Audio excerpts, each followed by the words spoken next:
You can read charts, you can explain houses, you can decode dashas, you can even predict events accurately. But tell me honestly, has astrology made you humbler or slightly superior? If astrology is increasing your confidence but not deepening your self-awareness, it may be building something dangerous, intellectual ego. Let's start with an uncomfortable contradiction. Astrology is meant to dissolve ego, but in many cases, it strengthens it. How? Because knowledge gives power, and power without self-work inflates identity. When you begin learning astrology, something subtle happens. You start seeing patterns others don't see. You understand people's weaknesses. You recognize karmic cycles. You predict tendencies. Slowly, your mind starts whispering, I understand more than others. I can see what they cannot. I know their chart better than they know themselves. And that's where the shift begins, from awareness to superiority. Because knowledge without inner work is dangerous. Astrology teaches you about ego, that is sun, emotions, that is moon. It teaches you about desires, that is Venus, anger, which is Mars, discipline, that is Saturn, and illusion, that is Rahu. But here is the paradox. You can analyze these in others without confronting them in yourself. You can explain someone's ego problem while being blind to your own. You can interpret someone's karmic weakness while ignoring your own patterns. That gap between intellectual understanding and personal integration is where intellectual ego grows. Pause for a moment. Has learning astrology made you more compassionate or more judgmental? Be honest. If you have ever caught yourself silently judging others based on their chart, comment working on myself. Self-awareness begins with acknowledgement.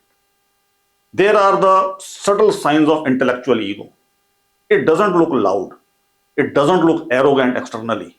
It sounds like, I already know this. They don't understand astrology deeply. This astrologer is basic. I can see their planetary weakness immediately. Slowly, astrology becomes a tool of mental comparison. Instead of asking, what is this chart teaching me about life? You start asking, how accurate was my prediction? Accuracy becomes identity, and identity becomes fragile. Because the moment you are wrong, ego feels attacked. That's not wisdom, that's attachment to being right. So, why self work is non negotiable? Astrology is not just a technical system, it is a mirror. But a mirror only works if you are willing to look at yourself. Self work means observing your emotional triggers, watching your reaction patterns, noticing where ego defends itself, accepting when predictions fail, learning humility through mistakes. Without this inner discipline, astrology becomes performance, and performance feeds ego. If you want astrology to transform you, not inflate you, subscribe this channel. Because here we don't just discuss techniques, we discuss responsibility. Real astrology is inner work first, interpretation second. There is a dangerous outcome of ego-driven astrology. When intellectual ego grows, three things happen. Number one, you stop learning. Second, you stop questioning yourself. And third, you become resistant to correction. Growth stops the moment humility disappears. And astrology is too vast for arrogance. No one fully masters it. Even experienced astrologers make interpretive errors. But ego refuses to admit that. And when ego drives interpretation, you may force conclusions, you may overstate predictions, you may dismiss contradictory indicators, you may oversimplify the context. That affects real lives because people act on your words. Astrology without humility can create harm.